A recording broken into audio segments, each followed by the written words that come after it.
Selamat pagi jemaat sekalian. Baik yang sedang menonton di rumah maupun yang hadir di sini. Acara selanjutnya adalah merenungkan firman Tuhan, ya.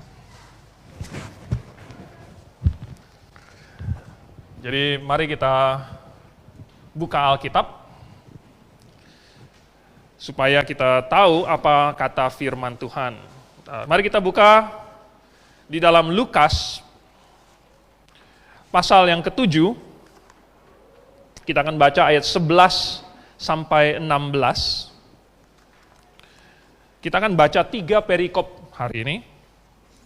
3 perikop di awal.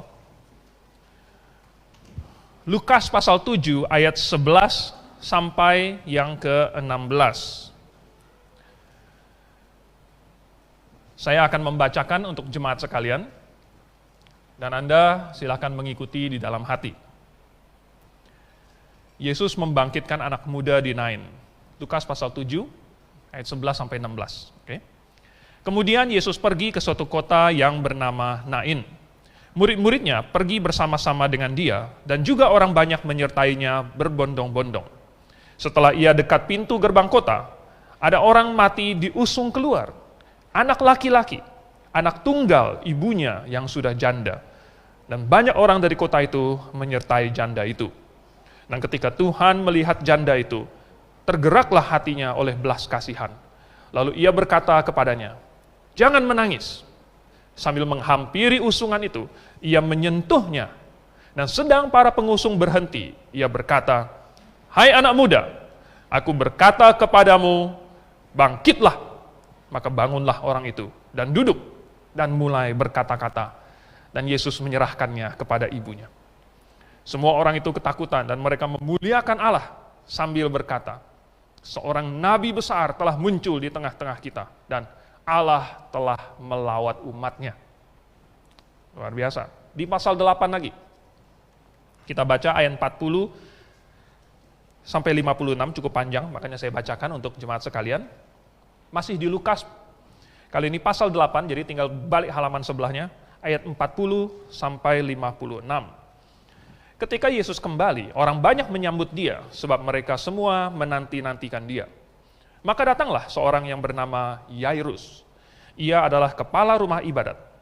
Sambil tersungkur di depan kaki Yesus, ia memohon kepadanya supaya Yesus datang ke rumahnya. Karena anaknya perempuan yang satu-satunya, yang berumur kira-kira 12 tahun, hampir mati. Dalam perjalanan ke situ, Yesus didesak-desak orang banyak. Adalah seorang perempuan yang sudah 12 tahun menderita pendarahan, dan yang tidak berhasil disembuhkan oleh siapapun. Ia maju mendekati Yesus dari belakang, dan menjamah jumbai jubahnya. Dan seketika itu juga berhentilah pendarahannya. Lalu kata Yesus, "Siapa yang menjamah aku?" Dan karena tidak ada yang mengakuinya, berkatalah Petrus, "Guru, orang banyak mengurumuni dan mendesak engkau." Tetapi Yesus berkata, "Ada seorang yang menjamah aku, sebab aku merasa ada kuasa keluar dari diriku." Ketika perempuan itu melihat bahwa perbuatannya itu ketahuan, ia datang dengan gemetar, tersungkur di depannya, dan menceritakan kepada orang banyak apa sebabnya ia menjamah dia, dan bahwa ia seketika itu juga menjadi sembuh. Maka katanya kepada perempuan itu, "Hai anakku, imanmu telah menyelamatkan engkau. Pergilah dengan selamat." Ketika Yesus masih berbicara, datanglah seorang dari keluarga kepala rumah ibadat itu dan berkata, "Anakmu sudah mati. Jangan lagi engkau menyusah-nyusahkan guru." Tetapi Yesus mendengarnya dan berkata kepada Yairus, "Jangan takut, percaya saja, dan anakmu akan selamat." Setibanya di rumah Yairus, Yesus tidak memperbolehkan seorang pun ikut masuk dengan dia, kecuali Petrus, Yohanes, dan Yakobus, dan ayah anak itu serta ibunya. Semua orang menangis dan meratapi anak itu. Akan tetapi Yesus berkata, "Jangan menangis, ia tidak mati, tetapi tidur." Mereka menertawakan dia, karena mereka tahu bahwa anak itu telah mati. Lalu Yesus memegang tangan anak itu dan berseru, katanya, "Hai anak, bangunlah!" Maka kembalilah roh anak itu, dan seketika itu juga ia bangkit berdiri. Lalu Yesus menyuruh mereka memberi anak itu makan. Dan takjublah orang tua anak itu. Tetapi Yesus melarang mereka memberitahukan kepada siapapun juga apa yang terjadi itu. Satu perikop lagi di dalam Yohanes pasal yang ke-11. Yohanes pasal 11 ini cukup panjang, jadi saya akan bacakan sebagian saja. Anda sudah tahu ini cerita tentang Lazarus. Ya. Lazarus dibangkitkan, tapi kita akan baca mulai dari ayat 17, dan saya akan baca sampai ayat yang ke-27. Jadi saya potong, tapi kalau Anda belum tahu cerita ini, atau belum fasih benar, atau kalaupun sudah hafal, nanti Anda pulang Anda boleh baca lagi mulai dari ayat 1-nya. Saya baca mulai dari ayat yang ke-17, Yohanes pasal 11, ayat 17. Maka ketika Yesus tiba, didapatinya Lazarus telah 4 hari berbaring di dalam kubur. Betania dekat Yerusalem, kira-kira 2 mil jauhnya. Di situ banyak orang Yahudi telah datang kepada Marta dan Maria untuk menghibur mereka berhubung dengan kematian saudaranya. Ketika Marta mendengar bahwa Yesus datang, ia pergi mendapatkannya, tetapi Maria tinggal di rumah. Maka kata Marta kepada Yesus, "Tuhan, sekiranya Engkau ada di sini, saudaraku pasti tidak mati. Tetapi sekarang pun aku tahu bahwa Allah akan memberikan kepadamu segala sesuatu yang engkau minta kepadanya." Kata Yesus kepada Marta, "Saudaramu akan bangkit." Kata Marta kepadanya, "Aku tahu bahwa ia akan bangkit pada waktu orang-orang bangkit pada akhir zaman." Jawab Yesus, "Akulah kebangkitan dan hidup. Barang siapa percaya kepadaku, ia akan hidup walaupun ia sudah mati. Dan setiap orang yang hidup dan yang percaya kepadaku, tidak akan mati selama-lamanya. Percayakah engkau akan hal ini?" Jawab Marta, "Ya Tuhan, aku percaya bahwa Engkaulah Mesias, Anak Allah, Dia yang akan datang ke dalam dunia." Mari kita berdoa. Bapa di surga, kami sungguh mengucap syukur karena Engkau sudah mati dan bahkan Engkau bangkit, menang atas maut. Dan kami hari ini menikmati kemenangan-Mu. Karena kami, Engkau tebus dan Engkau berikan hidup yang sebenarnya bukan milik kami lagi, tetapi milik-Mu yang sudah Engkau berikan kepada kami. Oleh sebab itu, biarlah sambil kami mempelajari firman-Mu, kami belajar untuk menjalani hidup ini seperti hidup-Mu. Kami berdoa dan mengucap syukur dalam nama Tuhan Yesus. Amin. Kita barusan membaca, ada 3 perikop tentang Tuhan Yesus membangkitkan orang mati. Nah, semua orang rata-rata setuju bahwa membangkitkan orang dari kematian adalah termasuk mujizat yang besar. Ya, mujizat kecil, nggak tahu sih ada mujizat kecil apa enggak ya. Kalau mujizat ya pasti besar, maksudnya sesuatu yang luar biasa. Tetapi mungkin orang setuju bahwa, wah ini kalau membangkitkan orang dari mati, ini lebih besar dari rata-rata mujizat. Tetapi ternyata Alkitab mencatat cukup banyak orang mati bangkit kembali. Ya, cukup banyak, relatif lebih banyak daripada mujizat-mujizat besar lainnya. Misalnya di Perjanjian Lama saja, minimal ya ada 3 minimal. Ya. Yang pertama adalah waktu Elia membangkitkan putra dari seorang janda di Sarfat. Waktu itu sedang kekeringan, sudah 3,5 tahun, Tuhan menyuruh supaya Elia dipelihara oleh seorang janda, bukan dari bangsa Israel, bukan di daerah Israel, tetapi di Sarfat di Fenisia. Dan kemudian sesudah Elia di situ berapa lama dan dipelihara dan janda itu menunjukkan iman, tetapi anaknya mati, tetapi dihidupkan kembali. Yang kedua adalah anak dari perempuan Sunem yang dihidupkan oleh Elisa. Elisa adalah penggantinya Elia. Juga perempuan Sunem ini adalah ibu yang sangat baik dan yang menyediakan kamar untuk Elisa, melayani Elisa, tetapi anaknya mati juga. Tetapi dihidupkan juga oleh Elisa. Lalu yang ketiga, berhubungan dengan Elisa juga, walaupun tidak secara langsung. Elisa sudah mati dan kubur-kuburnya dan tulangnya itu dikuburkan. Lalu kebetulan sekali pada waktu itu ada seorang dari Israel yang mati. Lalu waktu dia mau dikuburkan dan dikuburkannya itu dekat kubur Elisa. Tetapi datanglah gerombolan Moab menyerbu. Lalu karena orang-orang yang membawa mayat itu buru-buru mau lari, mau kabur, maka mereka hanya melemparkan mayat itu ke dalam kubur, lalu kena kepada tulang-tulangnya Elisa, dan tiba-tiba orang mati itu bangkit kembali. Anda bisa bayangkan, Orang mati itu pasti kaget juga, tiba-tiba dia sudah di kuburan dan ada tulang-tulang siapa ini? Dia kan nggak tahu itu tulang Elisa ya. Betapa kagetnya dan dia mungkin langsung lompat dari kubur dan lari terbirit-birit. Saya yakin yang lebih kaget lagi adalah orang-orang yang bawa mayat itu. Ya kan? Mereka tadinya takut kepada gerombolan Moab. Mereka lari dari manusia, tetapi ketika mereka melihat ada orang mati bangkit dari kubur dan ikut lari gitu di belakang mereka, betapa lebih kencengnya mereka lari. Nah itu 3 kali. Kalau kita tambahkan Yunus lagi, misalnya Yunus, dia di dalam perut ikan selama 3 hari 3 malam, katakanlah dia mati. Karena saya juga tidak bisa membayangkan bagaimana orang bisa di dalam perut ikan 3 hari 3 malam tetapi masih hidup.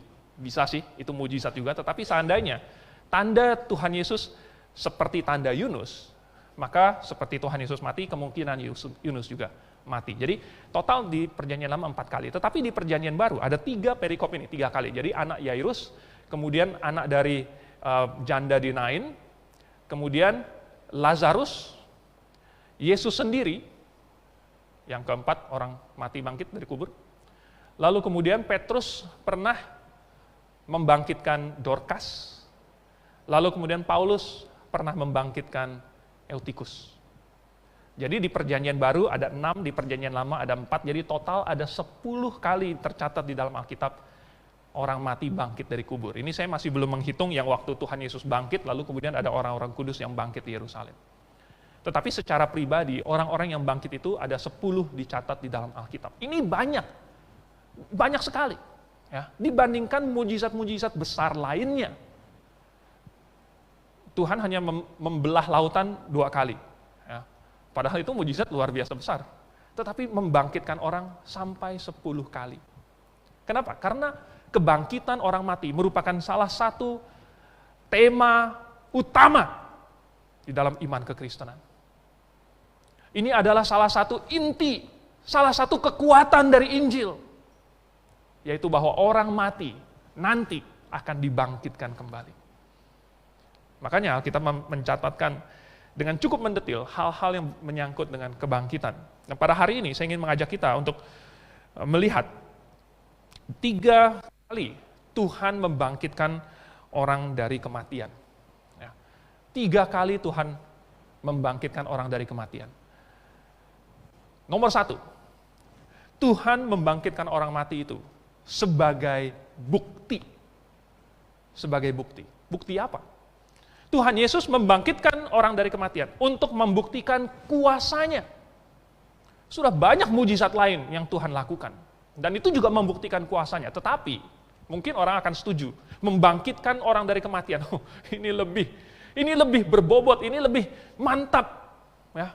Karena misalnya Tuhan sudah menunjukkan kuasa-kuasa yang lain. Tuhan menunjukkan kuasa. Mujizat pertamanya itu mengubah air menjadi anggur. Bayangkan ini air H2O, kemudian tiba-tiba ada tambahan lain-lainnya. Ya. Berarti Tuhan menciptakan sesuatu dari nggak ada, dari H2O. Lalu kemudian Tuhan bisa membuat 5 roti, 2 ikan, melipat gandakan sampai bisa dimakan lebih dari 5.000 orang. Tuhan punya kuasa atas badai, atas angin, topan. Tuhan punya kuasa atas ikan, bisa diatur mau pergi kemana. Bisa menelan koin, bisa memakan pancingannya Petrus. Tuhan bisa mengendalikan binatang, Tuhan bisa mengendalikan tumbuh-tumbuhan. Tuhan bilang, pohon ara itu mati, sekonyong-konyong. Kalau Tuhan punya kuasa atas ini dan itu, tetapi Tuhan punya kuasa atas maut. Tuhan berkuasa atas kehidupan dan kematian. Dan ini sudah pasti sesuatu yang manusia tidak bisa lakukan. Karena belum pernah ada orang, manusia, yang mengalahkan kematian. Ada kaisar yang sangat terkenal dari Cina. Dia mau hidup selama-lamanya. Makanya dia suruh supaya pegawai-pegawainya menghormati dia dengan sebutan Wan Sui. Ya, Wan Sui, Wan Sui. Wan itu artinya 10.000, Sui itu umur. Jadi 10.000 umur itu maksudnya hidupnya panjang gitu ya, 10.000, wah udah nggak kehitung lagi, hidup selama-lamanya lah gitu. Sampai udah dibikin film, dibikin buku, segala macam, tetapi mati juga kan. Ya, mati juga. Jadi manusia mau mengalahkan maut, belum pernah ada yang berhasil. Oleh sebab itu, maka kuasa Tuhan Yesus ini sudah pasti bukan berasal dari manusia. Kalau Yesus bisa mengalahkan maut, ini adalah bukti bahwa kuasanya ini berasal dari Tuhan. Lalu kemudian, ini membuktikan juga bahwa dia adalah Mesias. Di dalam Matius pasal yang ke-11, dari dalam penjara, Yohanes menyuruh murid-muridnya untuk bertanya kepada Tuhan Yesus, apakah engkau dia yang akan datang itu? Ataukah kami harus menunggu orang lain lagi? Yesus melihat kepada murid-murid itu dan berkata, kembali dan katakan kepada Yohanes apa yang kamu lihat. Orang buta melihat, orang lumpuh berjalan, orang tuli mendengar, orang kusta ditahirkan, orang mati dibangkitkan, dan kabar baik diberitakan kepada orang-orang miskin. Ini adalah sesuai dengan nubuatan di dalam kitab Yesaya, yang menggambarkan keadaan nanti pada hari Tuhan. Dan Tuhan Yesus menggenapinya, dan Tuhan Yesus sengaja mengutip kondisi itu untuk meyakinkan Yohanes bahwa betul, inilah hari Tuhan. Hari Tuhan sudah datang. Mesias yang dijanjikan itu sudah tiba dan di depan kalian sekarang. Itu adalah bukti bahwa dia adalah Sang Mesias yang akan datang. Bahkan orang-orang yang melihat, yang di antara orang-orang yang tidak percaya, mereka bertanya dan mereka berkata-kata di antara diri mereka sendiri, kalau Kristus itu datang, seandainya Yesus bukan Kristus, kalau Kristus datang, akankah ia melakukan lebih banyak mujizat daripada yang dilakukan orang ini? Semua mujizat itu termasuk, terutama bahwa Yesus membangkitkan orang mati, membuktikan bahwa dialah Mesias yang akan datang itu. Ini membuktikan juga klaim Yesus sendiri, bahwa dia adalah kebangkitan dan hidup. Tadi kita baca di dalam Yohanes pasal 11, ayat yang ke-25, Tuhan Yesus berkata, akulah kebangkitan dan hidup. Dan dia langsung membuktikannya. Di dalam Yohanes pasal yang ke-6, ayat 35, ayat 48, Yesus berkata, akulah roti hidup. Barang siapa makan dagingku, barang siapa makan roti hidup ini, ia akan hidup selama-lamanya. Lalu kemudian di dalam Yohanes pasal 14 ayat 6, Yesus berkata, akulah jalan dan kebenaran dan hidup. Tetapi kalau Yesus mengaku semua itu, tetapi tidak pernah membangkitkan orang dari mati, bagaimana dia bisa berkata, akulah kebangkitan, akulah hidup? Kalau Yesus sesumbar, berkata, barang siapa yang percaya kepadaku, yang makan roti ini, dia tidak akan mati selama-lamanya, tetapi orang yang percaya semuanya mati, dan tidak ada satupun yang bangkit. Bagaimana mereka percaya kepada dia? Tuhan Yesus berkata kepada Marta, Tuhan Yesus tanya, percayakah kamu akan hal ini? Tuhan Yesus tanya sama Marta, percayakah kamu akan hal ini? Dan mungkin Marta sudah pernah melihat Yesus membangkitkan anak Yairus. Bukan melihat, mungkin mendengar. Sudah mendengar bagaimana Yesus membangkitkan seorang pemuda dari kota Nain. Oleh sebab itu dia percaya, aku percaya. Karena telah melihat apa yang Yesus lakukan. Pekerjaan Yesus membuktikan klaimnya bahwa dia tidak bohong. Nah saudara, Yesus berjanji akan memberikan hidup yang kekal kepada barang siapa yang percaya kepadanya. Bisakah Anda percaya? Seandainya Yesus tidak pernah membangkitkan orang dari kematian, atau bahkan seandainya Yesus sendiri tidak pernah bangkit, seorang yang sudah mati, yang sudah terkubur, yang tulang-tulangnya menjadi abu, lalu dia bilang, percayalah kepadaku, maka kamu akan hidup selama-lamanya. Percayakah kamu? Bisakah kita percaya kepada Yesus tanpa Yesus membangkitkan orang dari kematian? Tidak bisa. Tetapi Yesus segera, sesudah dia bertanya kepada Marta, dia buktikan. Tuhan Yesus sengaja melakukan mujizat-mujizat ini di depan umum, supaya orang-orang melihatnya, dan itu menjadi bukti bagi mereka. Orang-orang Saduki tidak percaya. Mereka tidak percaya adanya kebangkitan. Bahkan mereka tidak percaya adanya roh dan lain sebagainya. Memang aneh sekali bagaimana bisa. Tetapi seharusnya mereka sesudah melihat apa yang Yesus lakukan, mereka percaya, tetapi tidak. Mereka justru malah berkomplot untuk membunuh Yesus dan membunuh Lazarus.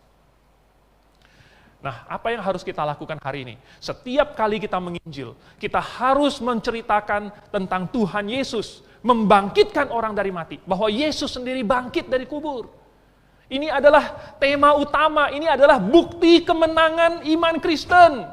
Ini adalah pengharapan kita. Kalau kita tidak menceritakannya, bagaimana orang bisa percaya? Dan itulah yang rasul-rasul lakukan. Setiap kali kita baca di dalam Kisah Para Rasul, pasal 2, pasal 3, pasal 5, pasal 6, pasal 9, setiap kali mereka pergi ke suatu tempat, mereka berbicara tentang Injil dan mereka berbicara tentang Yesus yang disalibkan lalu bangkit pada hari ketiga. Dan seharusnya orang-orang yang mendengar itu, ketika mereka mendengar bahwa Yesus bangkit dari kematian, mendengar bahwa Yesus berkata bangkitlah, dan orang mati itu benar-benar bangkit, seharusnya timbul satu iman, bahwa benar saya perlu percaya kepada orang ini. Nah saudara, tetapi pada kenyataannya tidak demikian, bukan? Tidak semua orang yang mendengar Injil walaupun sudah berserta dengan bukti-bukti, beserta bukti kuasa Yesus, bahwa barang siapa yang percaya kepadanya, itu akan menerima hidup yang kekal. Kenapa tidak semua orang percaya? Karena mereka tidak mau. Karena mereka tidak mau percaya.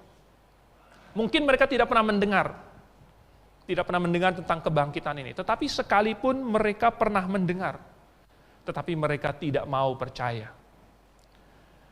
Tetapi seandainya Tuhan Yesus tidak pernah membangkitkan orang dari mati, tidak pernah bangkit sendiri, maka murid-murid pada waktu itu sudah dicibir habis oleh musuh-musuh mereka sampai mereka punah.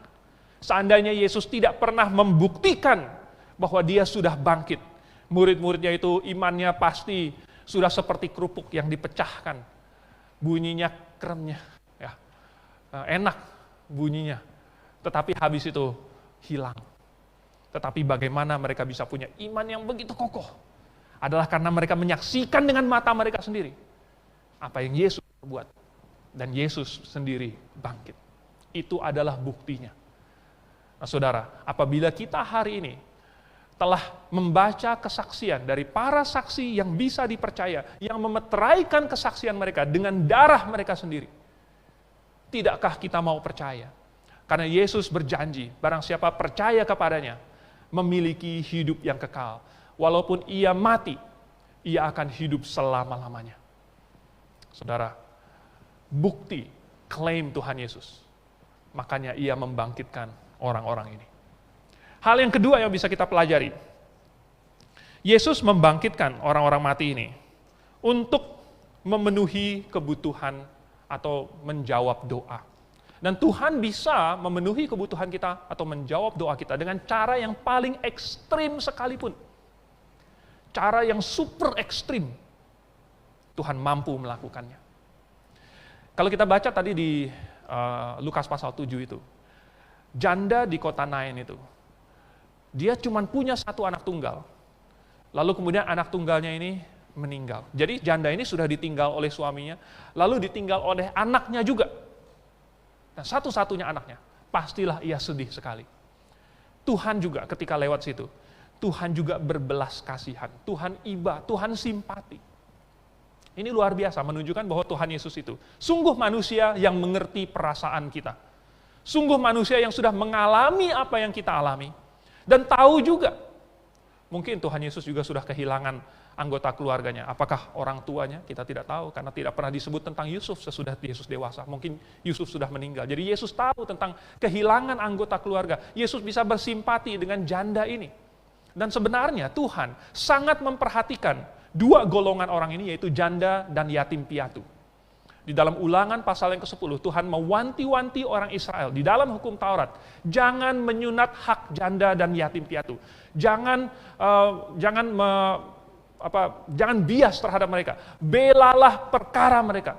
Harus menghakimi dengan adil, karena Tuhan yang menjadi pembela janda dan yatim piatu. Maka Tuhan menolong janda ini. Tapi perhatikan, ada suatu hal yang menarik kalau kita kembali ke Lukas pasal 7 tadi, nanti saja. Tapi Anda bisa melihat bahwa prosesi itu dihadiri oleh banyak orang. Rupanya banyak orang dari kota itu yang mengiringi, yang turut menghibur janda ini. Apa artinya? Artinya, janda dan anaknya ini adalah orang-orang yang dikasihi orang kota itu. mereka terhormat, mereka punya reputasi yang baik. Mungkin mereka telah berbuat banyak kebaikan, sehingga banyak orang yang merasa berhutang budi, dan ketika anaknya meninggal, mereka merasa sangat simpati, dan mereka turut mengantarkan jenazahnya itu. Jadi janda ini, dan anaknya, adalah orang yang sangat baik.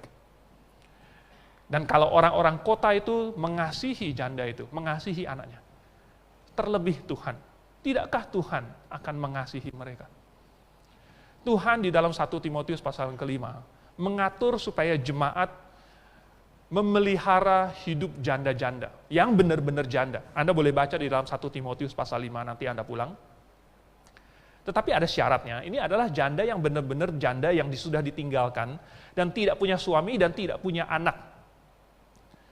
Dan tidak punya sanak saudara.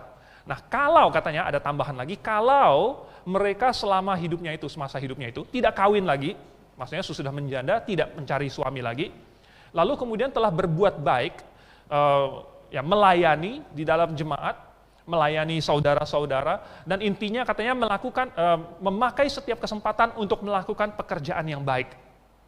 Nah, katanya janda-janda yang seperti itu layak dipelihara oleh jemaat. Tetapi ada petunjuk bahwa kalau misalnya seseorang memiliki sanak saudara yang janda, maka hendaklah dia memelihara hidup janda itu. Ada dikasih tahu juga bahwa orang yang tidak memelihara keluarganya, sanak saudaranya, itu lebih parah daripada orang yang tidak percaya Tuhan. Tetapi untuk janda yang benar-benar janda, rupanya Tuhan sangat perhatikan. Tuhan sangat perhatikan. Dan ini sesuai dengan prinsip Alkitab. Apa yang ditabur seseorang, itu yang dituai. Dan tadi Saudara Boni sudah bacakan ya. Apa yang seseorang taburkan, itu juga yang akan dia tuai. Apabila selama hidupnya dia menabur kebaikan, maka orang-orang pasti yang sudah menerima kebaikannya itu, pasti mereka juga akan membalasnya. Dan Tuhan yang tidak pernah lalai mencatat, bahkan satu gelas air dingin pun, maka Tuhan pun tidak akan lupa apa kebaikan-kebaikan, apa pelayanan yang kita perbuat. Jadi, Tuhan melihat ada kebutuhan yang besar dari janda ini. Oh, dia janda, cuman punya satu anak yang mungkin menghidupi dia, tetapi sekarang anaknya itu mati. Jadi Tuhan bisa memenuhi kebutuhan janda ini dengan berbagai cara yang berbeda. Enggak harus dengan dibangkitkan ya. Tuhan bisa saja menggerakkan hati orang-orang kota itu, sehingga mereka berbaik hati, sehingga mereka menyumbang. Tuhan bisa saja memberkati usaha janda ini, ya, sehingga dia bisa berkecukupan. Tuhan bisa saja melakukan banyak hal. Tuhan punya cara ini tuh. Tetapi Tuhan memilih untuk memakai cara yang paling dramatis, yaitu dengan menyentuh itu peti mati. Lalu kemudian bilang, bangkitlah. Saya entah mengapa waktu saya membaca ini, saya bayangkan itu yang coffin dance itu. Siapa di sini pernah nonton itu yang meme coffin dance itu, yang orang ngusung-ngusung itu sambil dansa-dansa itu ya. Ada yang pernah lihat? Mungkin yang tua-tua jarang lihat. Yang muda-muda pasti udah pernah lihat. Ya, coffin dance. Tiba-tiba orang di atas peti mati itu duduk. Itu apa enggak dilempar semua itu? Ya, peti matinya itu udah dibuang semua. Kaget semua orang. Takut. Mayatnya tiba-tiba duduk. Ya, apakah karena dinyanyiin gitu? Kan banyak orang yang menangis-nangis gitu, tiba-tiba duduk, waduh. Tuhan memilih untuk memenuhi kebutuhan si janda ini dengan cara yang paling dramatis. Si Yairus ini juga, ya, anaknya meninggal. Lazarus sudah meninggal, Tuhan tunggu sampai 4 hari. Tuhan sudah dikasih tahu bahwa Lazarus sakit, tetapi Tuhan sengaja tunggu 2 hari, lalu kemudian baru jalan. Jalannya juga pelan-pelan, akhirnya sudah sampai di situ, sudah mati 4 hari. Kalau Tuhan mau, Tuhan bisa saja datang lebih cepat. Kalau Tuhan mau, anak Yairus itu, enggak perlu Tuhan berdesak-desakan, lalu kemudian lama sampai ketemu, menyembuhkan orang lain dulu, lalu kemudian mati. Tuhan enggak usah menunggu, cukup sepatah kata saja. Sembuh kok. Tuhan bisa menjawab doa orang dengan cara yang paling ekstrim. Dengan cara yang paling luar biasa, Tuhan mampu. Dan itu Tuhan lakukan sesuai dengan rencananya. Kenapa Tuhan melakukan itu? Karena Tuhan punya rencana. Rupanya ada program, rupanya ada maksudnya. Oh, rupanya supaya kemuliaan Tuhan bisa dinyatakan. Rupanya supaya orang bisa melihat bukti kuasa Yesus. Rupanya supaya iman mereka bisa dikuatkan. Rupanya supaya murid-muridnya yakin dan percaya kepadanya. Sehingga ketika nanti Yesus bilang, anak manusia akan ditangkap, akan dibunuh, dan akan bangkit pada hari yang ketiga, mereka percaya. Walaupun akhirnya mereka nggak begitu percaya juga. Tapi bayangkan kalau seandainya Tuhan tidak pernah kasih buktinya itu, bagaimana mereka bisa percaya? Tetapi Tuhan kasih, menjawab doa dengan cara yang sangat dramatis, sangat ekstrim untuk memenuhi kebutuhan mereka. Timingnya juga tidak pernah terlambat. Tuhan mau melakukan sesuatu, tidak pernah terlambat, karena Tuhan punya rencana. Nah, tapi jangan ini lalu ditafsirkan mundur, diekstrapolasi ke belakang. Kalau begitu, harusnya setiap orang Kristen yang meninggal itu dibangkitkan oleh Tuhan. Ternyata tidak. Ya. Ternyata Tuhan tidak membangkitkan semua orang yang meninggal. Jadi juga tidak realistis bagi kita hari ini untuk mengharapkan Tuhan membangkitkan orang yang kita kasihi. Karena Tuhan membangkitkan sebagian orang-orang ini adalah untuk menjadi suatu bukti. Dan untuk menjadi suatu hal yang bisa dipakai sebagai pembuktian. Bukan sesuatu yang dipakai untuk show off. Bukan sesuatu yang dipakai untuk hanya memenuhi keinginan kita saja. Lagi pula, Tuhan melakukannya itu ingat dengan suatu rencana yang lebih baik daripada yang kita bisa bikin. Yang lebih pas untuk segala situasi. Yang lebih pas untuk orang dan untuk keluarga yang ditinggalkan. Tuhan tahu segala-galanya. Makanya Tuhan bilang, Tuhan tanya kepada Marta, percayakah engkau? Tuhan sedang melihat-lihat mukanya Marta mungkin. Mungkin waktu Tuhan pertama kali sampai di situ, Marta menangis, Tuhan seandainya engkau ada di sini, saudaraku pasti tidak mati. Mungkin Tuhan melihat-lihat air mukanya Marta. Marta kecewa enggak? Marta kesel enggak sama Tuhan?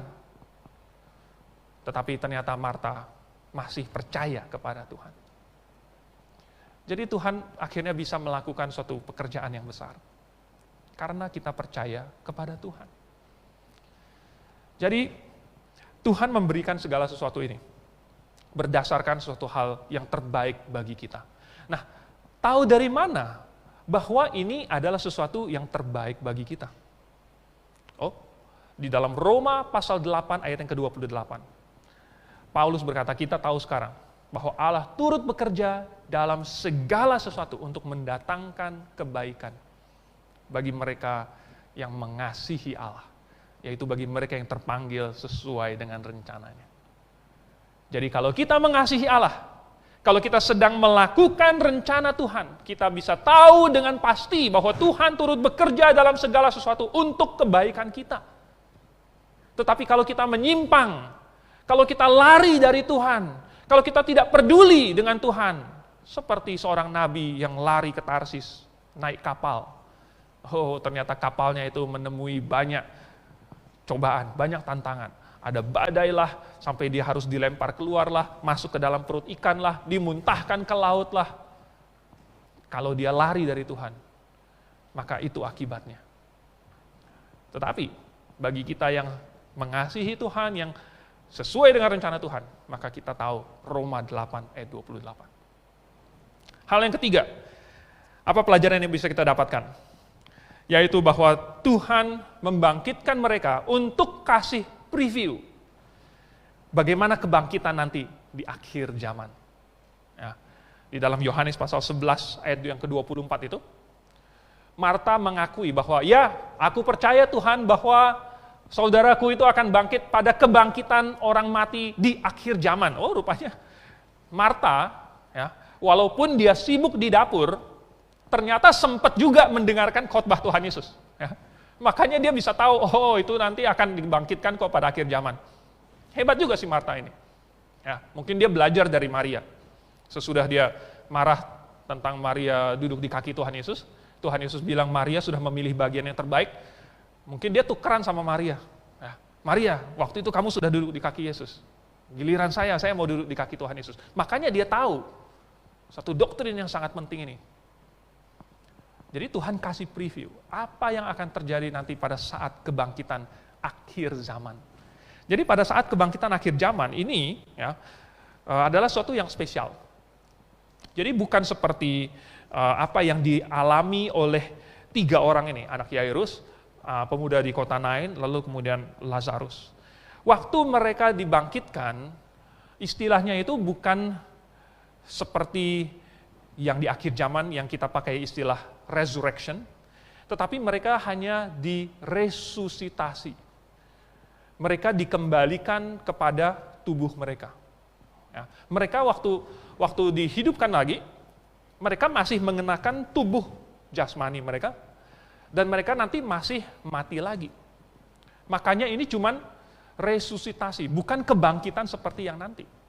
Dan ini juga salah satu alasan kenapa Tuhan tidak membangkitkan semua orang percaya kalau mereka mati, adalah karena kalau sudah dibangkitkan, akhirnya mati lagi kok. Sama Lazarus mati lagi, ya. Anaknya Yairus mati lagi, mau dibangkitkan berapa kali? Sampai Tuhan Yesus datang dibangkitkan. Nggak mungkin kan? Jadi bukan begitu cara Tuhan bekerja. Dan kebangkitan yang dialami oleh Lazarus, anak Yairus, dan pemuda di kota Nain ini, hanyalah kebangkitan sementara saja. Tetapi, nanti kita akan diberikan suatu tubuh yang tidak akan binasa. Dan katanya kita akan diubah dalam sekejap mata. 1 Korintus pasal 15, ayat 54. Kita akan diubah sekejap mata. Dan kita akan dikenakan tubuh yang tidak dapat binasa. Pada waktu itu kita akan dikasih tubuh yang baru. Mereka dikasih tubuh yang sama. Kita dikasih tubuh yang baru. Tetapi, bukan cuman itu. Kalau kita misalnya nggak yakin, bagaimana ya nanti caranya Tuhan memberikan kita tubuh yang baru? Ternyata bisa, karena Tuhan sudah kasih previewnya. Ingat bahwa semua, minimal 2 dari 3 kebangkitan ini, itu orangnya sakit.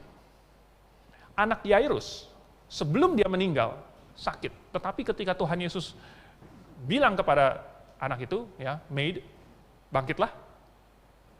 Kemudian anak itu sembuh.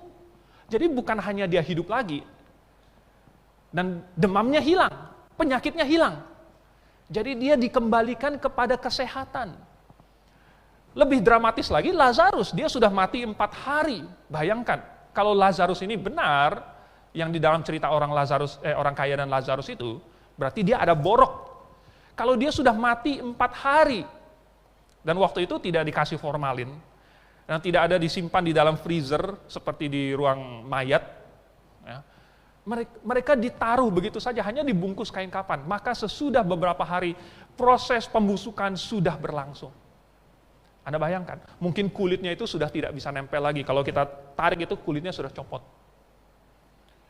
Bayangkan betapa seremnya ketika orang-orang itu disuruh Tuhan Yesus buka kain kafannya. Ya, buka kain kafannya. Wah, ini kayak zombie dong. Ya kan? Orang nonton zombie aja serem. Ini sekarang zombinya lompat-lompat gitu, sesudah dibilang, keluarlah, Lazarus, keluarlah, dan zombinya keluar gitu. Terus Tuhan Yesus suruh buka kain kafannya. Wah, nggak tahu ada berapa orang yang berani buka itu. Ya, berapa orang yang berani tinggal di situ. Tetapi ketika dibuka, ternyata Lazarus sudah seperti orang sehat. Kalau Tuhan bisa membangkitkan orang dari mati sekaligus membuat tubuhnya sehat kembali, apa susahnya Tuhan kasih kita tubuh yang tidak fana, yang tidak akan binasa. Ini adalah suatu preview yang luar biasa. Tuhan Yesus mengilustrasikan kebangkitan kita. Jadi, kalau nanti kita diubah, ya, maka kita akan hidup selama-lamanya. Nah, ini adalah suatu pengharapan bagi kita. Ya. Orang Kristen yang lahir baru, itu tidak perlu takut kematian.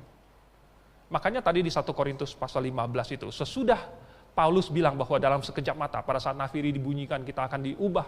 Ya, kita akan diubah semuanya. Lalu dia bilang di ayat yang ke-55 bahwa maut sudah kehilangan sengatnya.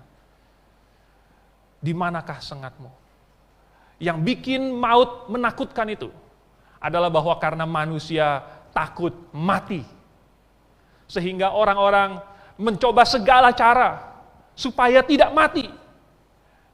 Dan mencoba untuk tidak mati itu baik.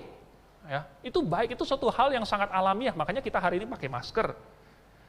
Kalau nggak takut mati sama sekali dan mau mati cepet-cepet, ya udah silakan Anda keluar sana lalu nggak usah pakai masker gitu kan. Ya tinggal aja dihitung persentasenya kira-kira. Nah, tetapi karena manusia takut mati dan kadang-kadang saking takutnya sampai menjadi ketakutan, maka ketakutan itu membelenggu manusia. Sehingga manusia berusaha dengan segala cara, jangan sampai mati, jangan sampai mati. Padahal menurut Alkitab, Tuhan Yesus sendiri menyebutkan bahwa itu hanyalah tidur. Tuhan bilang sama Yairus, anak itu tidak mati, tidur. Tuhan bilang sama murid-muridnya, Lazarus tidak mati, tapi tidur. Karena bagi orang Kristen, kematian itu hanyalah suatu pintu gerbang yang menghantarkan kita kepada Tuhan. Kita akan ketemu dengan juru selamat kita. Kita akan masuk surga. Kita akan diberikan tubuh kemuliaan. Wah, kenapa kita perlu takut dengan kematian? Oleh sebab itu ketika Felix Manz, dia dihukum mati, akan ditenggelamkan di sungai Limnat atas imannya yang percaya bahwa orang hanya boleh dibaptis kalau dia sudah bertobat. Maka gereja Roma Katolik waktu itu, bukan gereja Roma Katolik, gereja Lutheran waktu itu, Zwingli, menghukum dia dengan hukuman mati. Tetapi ibunya dari atas jendela di tepi jalan itu berteriak, Felix Manz, kuatkan hatimu. Kuatkan hatimu. Kenapa menguatkan hati? Karena kita ketemu lagi di surga nanti. Walaupun mungkin danau, sungai yang dingin itu tampak menakutkan. Dan membuat kita merasa, waduh, saya akan kehilangan nyawa ini. Tetapi kalau kita percaya kepada Yesus Kristus, dan Ia sudah membuktikannya kepada kita, bahwa barang siapa yang percaya kepadanya, memperoleh hidup yang kekal. Untuk apa kita takut lagi? Untuk apa takut mati? Dr. Sohento Liam menulis satu buku judulnya, Kapan Saja Saya Mati, Saya Pasti Masuk Surga. Saudara, apakah Anda pasti masuk surga? Kalau Anda pasti masuk surga, maka kematian itu adalah suatu langkah kepada hidup yang berikutnya. Tapi kalau Anda belum pasti masuk surga, maka sesungguhnya Anda pasti masuk neraka. Dan kematian itu menjadi suatu langkah kepada kengerian yang kekal. Jangan sampai itu terjadi kepada Anda. Jadi, karena adanya pengharapan itu, maka di dalam 1 Korintus tadi, pasal 15, coba kita baca sebentar. Karena ada ayat yang penting ya, di ayat yang ke-55, 56, 57, 58. 1 Korintus, pasal yang ke-15. Saya bacakan. Ayat 54 yang C, maut telah ditelan dalam kemenangan. Hai maut, di manakah kemenanganmu? Hai maut, di manakah sengatmu? Sengat maut ialah dosa, dan kuasa dosa ialah hukum Taurat. Tetapi syukur kepada Allah yang telah memberikan kepada kita kemenangan oleh Yesus Kristus Tuhan kita. Karena itu, saudara-saudaraku yang kekasih, berdirilah teguh, jangan goyah, dan giatlah selalu dalam pekerjaan Tuhan. Sebab kamu tahu bahwa dalam persekutuan dengan Tuhan, jerih payahmu tidak sia-sia. Saudara, pengharapan inilah. Pengharapan bahwa nanti kalau saya akhirnya Tuhan panggil, saya akan diberikan kebangkitan, saya akan diberikan kemuliaan. Oleh sebab itu saya harus giat. Saya akan mendapatkan upah. Pekerjaan-pekerjaan saya akan mengikuti saya. Tuhan akan menguji pekerjaan-pekerjaan itu. Dan yang terdiri dari emas, perak, dan batu permata akan menjadi kemuliaan. Kita akan menerima mahkota. Oleh sebab itu saya mau giat. Oleh sebab itu saya mau berlari dengan tidak melihat ke belakang, tetapi kepada tujuan sambil melihat kepada Tuhan Yesus. Saya mau giat karena saya tahu bahwa nanti saya pasti akan masuk surga, saya akan menerima kebangkitan. Itulah kebangkitan kita. Dan menurut Paulus, harapan ini seharusnya membuat kita melimpah dengan ucapan syukur dan mengubah hidup kita. Saudara, kebangkitan orang mati bukan hanya untuk membuktikan bahwa Yesus itu Mesias, bukan hanya supaya orang yang belum percaya bisa percaya kepada Yesus, tetapi juga supaya murid-murid Tuhan Yesus sendiri menjadi giat. Oleh sebab itu ada perubahan yang sangat besar ketika Tuhan Yesus sudah bangkit dengan sebelum Tuhan Yesus bangkit. Sebelum Tuhan Yesus bangkit, murid-murid ketakutan, mereka bersembunyi, mereka mau kembali ke pekerjaan mereka yang lama. Tetapi sesudah mereka melihat Yesus bangkit, sesudah Yesus memberikan mereka kuasa, mereka seperti orang-orang yang ada api di dalam hati mereka. Lalu mereka pergi keluar dan memberitakan Injil. Saudara, itulah karena Yesus membangkitkan orang dari mati. Dan kuasa itu ada juga di dalam diri kita. Sehingga kita menjadi giat untuk Tuhan. Itulah sebabnya tema kita apa? Hiduplah bagi Tuhan. Karena Yesus pasti akan membangkitkan kita nanti. Mari kita tundukkan kepala, kita berdoa. Bapa di surga, kami mengucap syukur. Kami sungguh mengucap syukur karena ada kesempatan bagi kami mendengar Injil. Dan kami tahu bahwa Yesus sungguh-sungguh telah melakukan mujizat yang luar biasa, membangkitkan orang dari kematian. Dan bahkan dia sendiri bangkit. Oleh sebab itu Tuhan, kami ingin percaya. Kami sungguh-sungguh mengharapkan bahwa Engkau Mesias yang akan menyelamatkan kami nanti di pengadilan. Dan kami hari ini telah Engkau ubah sehingga hati kami penuh dengan ucapan syukur dan penuh dengan pikiran-pikiran yang sesuai dengan firman-Mu. Biarlah Engkau berikan kami kekuatan untuk melakukannya. Kami berdoa mengucap syukur dalam nama Tuhan Yesus. Amin.